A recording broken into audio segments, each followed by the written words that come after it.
All right, hi everyone. I've got something pretty cool to show you. So as a part of my new animated production I'm working on called Project Fold, of which the production files are available on Patreon, I have recently just done some new lighting tests relating to laser-like lighting. So just showing you some animation tests here on the screen now. You can see we've got like lines of inconsistent laser light passing over an object.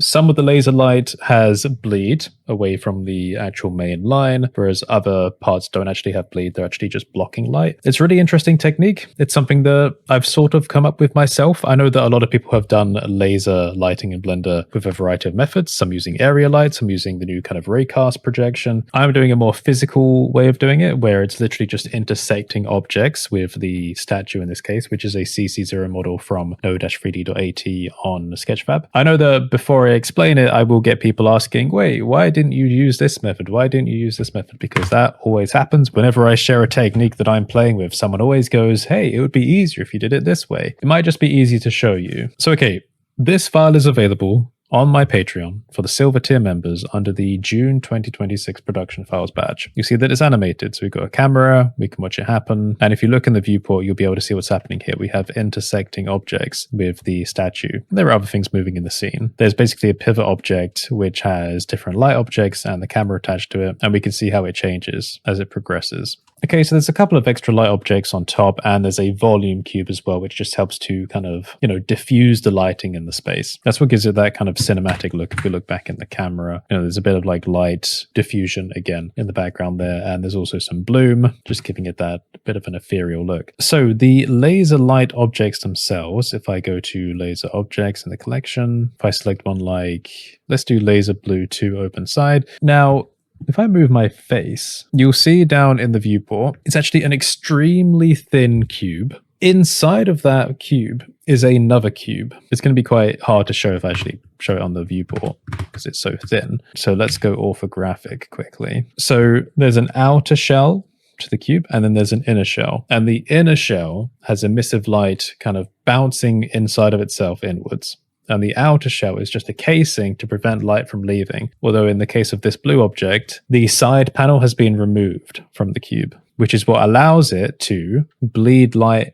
downwards, but we can see the effect of the inner shell being the stronger line along the top there. Okay, so there's a bit of tricky setup going on with it, but that's basically the principle. Now, other objects like the red one do not have the side open, so the red light is not bleeding outwards from the side of it. If I was to remove one of these side faces, it would look like this. Let me see, we get the red light bleeding.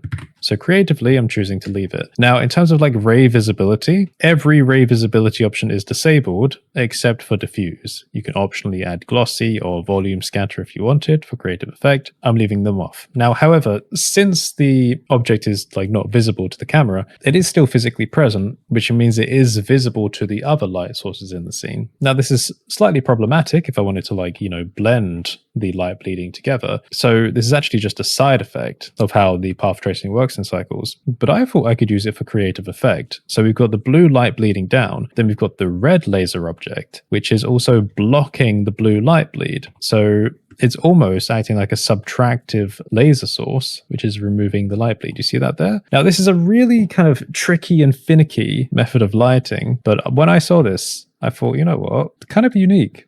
I like it. So you can get this really oddly specific lighting thing here, where I've got a second blue laser source, which is pointing downwards in the body. Then I've got the red blocking the upper blue light source. So you can almost get these areas of subtractive light, and we can control exactly how the boundaries look. Now, the reason why I'm interested in this method, rather than a different method of doing laser lighting, is because there are some very specific things I want to explore in regards to hiding information in light. I don't know if I will actually, properly use this for my animated shorts, but it may be a bit easier to visualize here. All right, so I've got a sphere and I've got one of these light sources. So again, it looks like a plane, but it's not. It's a cube that's been flattened to a very thin width, and the width is the equivalent of the kind of thickness of that laser line you want to put on an object. Like I said, there's an inside hull as well. So the inside cube is looking inwards, so it's projecting light inwards, and the outside one is to block the light. Now here's a representation of what we could see on the inside shape. shape. So notice here, it may be difficult to see, this is the red line providing the laser light around the sphere. Again, if I remove one of the side panels, the light will bleed out. So we can also see that there. So we effectively have a procedural noise pattern being applied to the laser light object. So the interesting thing about this is, in theory, we can move this back and forth on the object, or even side to side, and we're taking little bits of that noise data and using it as intersecting light on the object. Now, this is not the same material, but for example, you can see that I can change the noise presence there. So if I did the equivalent on the red one, you can see that I can make more of it or less of it present, or if there's less present, then I could,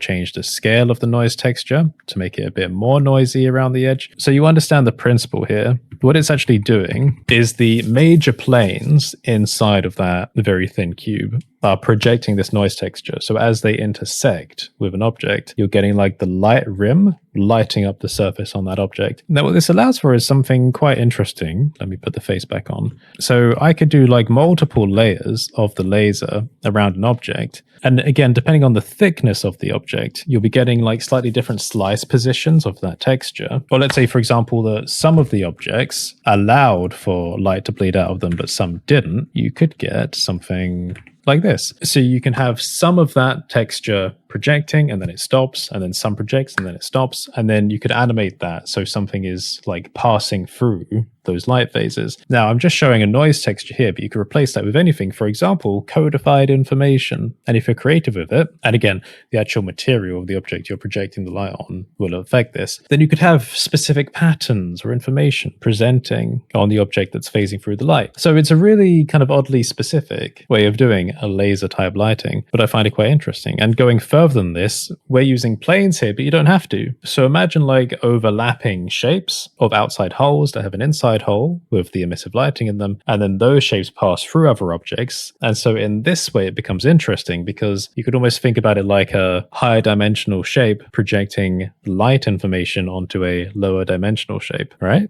Interesting. Something that'll be a little bit tricky to do with just area lights or just shader raycasting. So it's a bit non-traditional, but it's just something I'm experimenting with. And like I said, this file is available on the Patreon. Production files June 2026. You're looking for the file 8lasershapes.blend. The 8, by the way, is just an indicator, like an ID on my computer. It doesn't actually mean there are 8 objects in there. It's just a numerical way of me categorizing experiments. So more things will be added, like if more production files get made throughout June. So again, Silver Tier members, that's about $5. You can also sign up to free to the Patreon to get informed of like monthly updates for what I'm doing. And all of my other products are available on here for the $10 tier, except for a couple of generators that I think still need to be collected and added. So yeah, I just thought you might find that technique interesting. Again, we could just have a quick look at a low res animation here of it. So again, you can imagine that as the light is scanning over the object, at the moment it's just a noise pattern, but we could actually give it any kind of visual input, which informs how the highlights will form around an object.